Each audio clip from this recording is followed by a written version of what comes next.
है। पापा का अभी तक राब्ता नहीं हुआ और मैं यही कहूँगी कि डंकी वाला रिस्क कोई भी ना ले।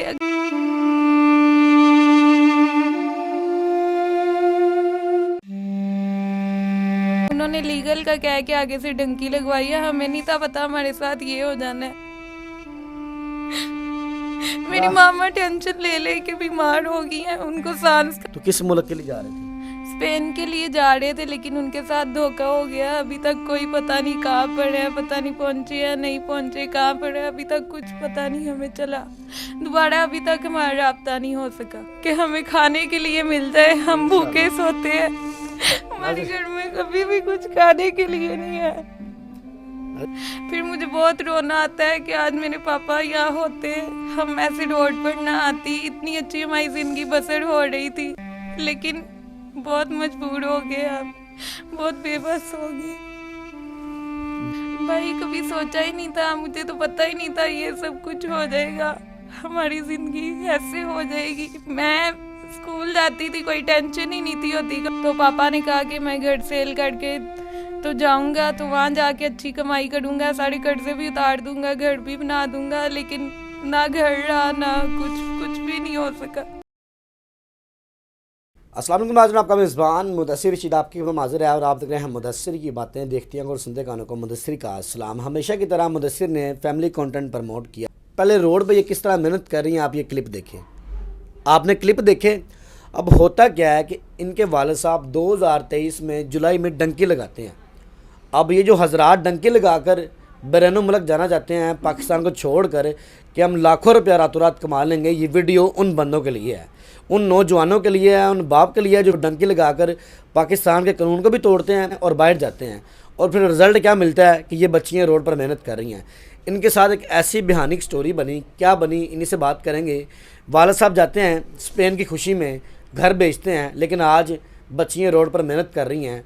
सिर्फ क्या कि बाप ने डंकी लगाने की कोशिश की और डंकी लगाई भी, लेकिन आज तक वापस नहीं आए। इन्हीं से बात करेंगे, जानेंगे। अस्सलाम वालेकुम जी।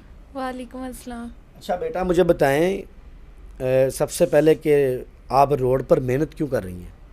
भाई हमारे घर में कुछ खाने के लिए नहीं था, मामा मेरी बीमार हैं, तो इसलिए पहले मैं लोगों के घरों में काम करने के लिए जाती हूँ, उसके बाद हम रोड पर अंडे सेल करती हैं ताकि हम कुछ खाने के लिए लेकर जा सकें, मामा की मेडिसिन ले सकें। लेकिन भाई इतना नहीं हो सकता हमसे, इतना होता ही नहीं है। शाम को हमारे घर में सुबह का अभी तक हमने कुछ नहीं खाया, घर में फाके चलते हैं, बहुत मजबूर होकर रोड पर आई हूँ।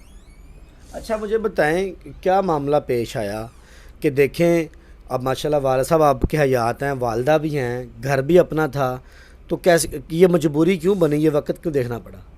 भाई आज से 2 साल पहले हमारा 3 मरले का घर था, पापा ने वो सेल किया। उन्होंने कहा कि मैं बाहर के मुल्क जाऊंगा, वहाँ से कमा के आपको बड़ा घर बना दूंगा। और पापा ने वो घर सेल करके वीज़ा वगैरह उनका सारा लग गया था। जब वो गए तो बरतानिया में वो ना शिप पर बैठे थे, वहाँ तक हमारा राब्ता हुआ है। उन्होंने कहा कि आगे अब मैं जाके स्पेन जाके आपसे राब्ता करूँगा, तो आज तक दोबारा हमारा राब्ता नहीं हो सका।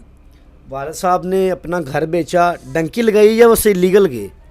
उन्होंने लीगल ही कहा था, जिनके थ्रू गए थे ना, उन्होंने लीगल का कह के आगे से डंकी लगवाई है, हमें नहीं था पता हमारे साथ ये हो जाना है। मेरी मामा टेंशन ले ले के बीमार हो गई हैं, उनको सांस का मसला है। जब उनको सांस उनका खराब होता है, मैं बहुत परेशान हो जाती हूँ। मेरी छोटी बहनें भी बहुत परेशान हो जाती हैं कि वो ही अभी हमारे सर पर है, पापा का अभी तक राब्ता नहीं हुआ। और मैं यही कहूँगी कि डंकी वाला रिस्क कोई भी ना ले। अगर लीगल जाना है तो सारा पहले कंफर्म करके जाए, हमारी तरह बाद में पीछे से ये ना हो उनके साथ। अच्छा 2023 में वालिद साहब, अच्छा आपके वालिद साहब लीगल जा रहे थे, जिनके थ्रू जा रहे थे? जी उन्होंने लीगल का ही कहा था, लेकिन बाद में पता नहीं उन्होंने क्या किया है, आगे से शिप में बिठा के ले गए। तो वालिद साहब 2023 में डंकी लगाई, मतलब कि वो अपने अकॉर्डिंग वो लीगल जा रहे थे, लेकिन आगे से शिपमेंट में बिठा दिया गया। तो किस मुल्क के लिए जा रहे थे?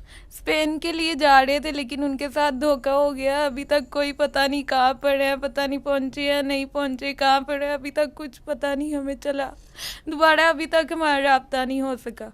तो क्या वालिद साहब क्यों गए आखिर? इतना कारोबार, यहाँ पर कोई मामला नहीं थे कोई ऐसा? भाई यहाँ पर उनका ना काम था, ड्राइवरी करते थे, लेकिन वो काम छूट गया था। तो घर में ना मतलब हालात बहुत ख़राब होते जा रहे थे, दिन ब दिन कर्जे के नीचे आए जा रहे थे। तो पापा ने कहा कि मैं घर सेल करके तो जाऊंगा, तो वहाँ जाके अच्छी कमाई करूंगा, सारे कर्जे भी उतार दूंगा, घर भी बना दूंगा। लेकिन ना घर रहा, ना कुछ भी नहीं हो सका। अभी हम रेंट पर रहते हैं, 12,000 रेंट है उस घर का। वालिद अभी साहब ने तो घर बेच दिया था? कितने का घर बिका था तब? तब 35 लाख का बिका था हमारा, 3 मरले का घर था। 3 मरले का घर था, वालिद साहब ने बेचा कि मैं स्पेन जाऊंगा। इन बच्चियों के बकौल कि यार इन्होंने हमसे रब्ता किया किसी एक सोशल मीडिया एक्टिविस्ट के थ्रू कि ये बच्चियाँ हैं, इनकी की हेल्पिंग स्टोरी दें और एक सेफ्टी अवेयरनेस मैसेज देना चाहती हैं। इस प्रोग्राम का मकसद है सेफ्टी अवेयरनेस मैसेज। जो लोग डंकी लगाते हैं, अपने अपने फैमिली को छोड़ के जाते हैं और उनके बाद नहीं बच्चों का हाल देखें, ये आपके सामने है। तो घर पापा ने बेच दिया था, उसी घर में रेंट आउट है या किसी और जगह पे? नहीं भाई, किसी और जगह पर रेंट लिया हुआ है। अभी 4 माह हो गए हैं, हमने रेंट देना है। भाई आप खुद ही देखिए, इतनी सर्दी है, हम कहाँ जाएंगे? हमारे पास इतना भी नहीं है कि आगे कहीं और जाके रेंट पर ले लें। हम इसका नहीं दे सकते तो हम कहाँ जाएंगे? बहुत परेशान है भाई, इस वजह से रोड पर आए हैं, शायद इधर से ही थोड़ा बहुत हो जाए। कितना कमाती हैं अंडे बेच कर आप? भाई ज़्यादा से ज़्यादा 300 हो जाता है, इससे ज़्यादा नहीं होता। तो आपको डर नहीं लगता रोड पे? तो आपको पता है ठंड में जब आप बेच रहे होते हैं तो कोई याद नहीं आती वालिद की, यार कि आज अगर होते तो? भाई रोड पर तरह तरह के लोग आते हैं, बहुत परेशान करते हैं। कुछ लोग होते हैं जो अच्छे होते हैं, कुछ लोग अंडे लेते हैं, पैसे भी नहीं देते और बाइक चला के भाग जाते हैं और बहुत परेशान करते हैं। बहुत सी मुश्किलात का सामना करना पड़ता है। फिर मुझे बहुत रोना आता है कि आज मेरे पापा यहाँ होते, हम ऐसे रोड पर ना आती, इतनी अच्छी हमारी ज़िंदगी बसर हो रही थी। लेकिन बहुत मजबूर हो गए, अब बहुत बेबस हो गई। तो वो डॉक्टर कहते हैं कि उनको एस्थमा हो गया हुआ है, डिप्रेशन ले ले कि ना टेंशन पापा की। तो वो उनको सांस का मसला बन गया है, कभी भी उनका सांस खराब हो जाता है, फिर बहुत मुश्किल से सही होती हैं। तो आप पढ़ना नहीं चाहती कि पढ़ लिख के कि आप कोई अच्छी जॉब कर लें या पढ़ लिख के आपका अच्छा फ्यूचर बन जाए?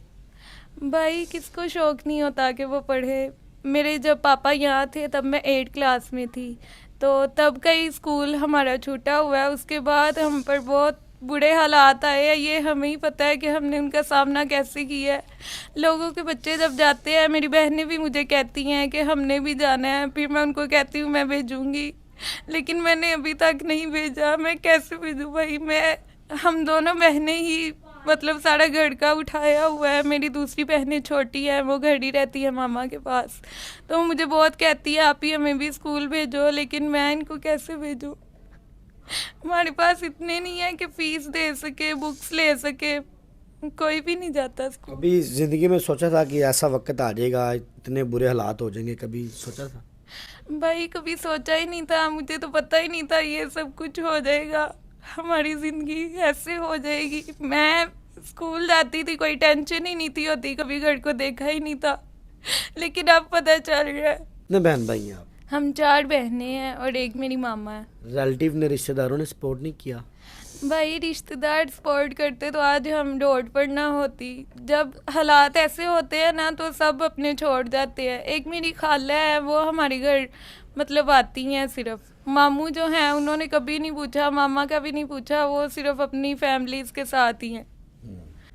नाज़रीन, ये थी स्टोरी इन बच्चियों की कि बाप किस तरह गया। अब इनके बकौल ये इनकी राय है कि बाप हमारा लीगलाइज जा रहा था, लेकिन लोगों ने उसको डंकी की शक्ल दे दी, शिपमेंट बैठा दिया।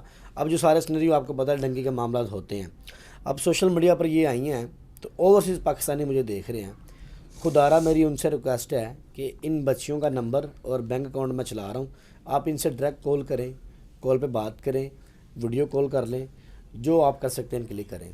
ये बेलॉस मेरे पास आई हैं, खुदारा इनकी मदद करें और इनको आप एनालाइज करें, आप जिस तरह से भी करना चाहें। मैं सिर्फ यही कहना चाहती हूँ कि मैं घर बैठकर कुछ काम करूँ, मैं रोड पर ना आऊँ, यहाँ तरह तरह के लोगों का सामना ना करना पड़े। मैं घर में रहकर कुछ कपड़ों का काम कर लूँ या सिलाई मुझे आती है वो कर लूँ, लेकिन मैं रोड पर ना हूँ। मैं बस यही चाहती हूँ मेरी बहनें पढ़ सके। उनको बहुत शौक है, चले मेरी तो ज़िंदगी अब होगी हुई है ख़राब, लेकिन वो तो अभी छोटी है ना, वो तो पढ़ सकती है ना, तो वो तो कुछ हमारा सहारा बन सकती है ना। मैं बस यही चाहती हूँ कि हमें खाने के लिए मिल जाए, हम भूखे सोते हैं, हमारे घर में कभी भी कुछ खाने के लिए नहीं है। अरे इनका नंबर स्क्रीन पर चल रहा है, खुदा रहा इनसे रब्ता करें। इसी के साथ अपने मेज़बान मुदस्सिर को इजाज़त दें। अल्लाह ने के बान।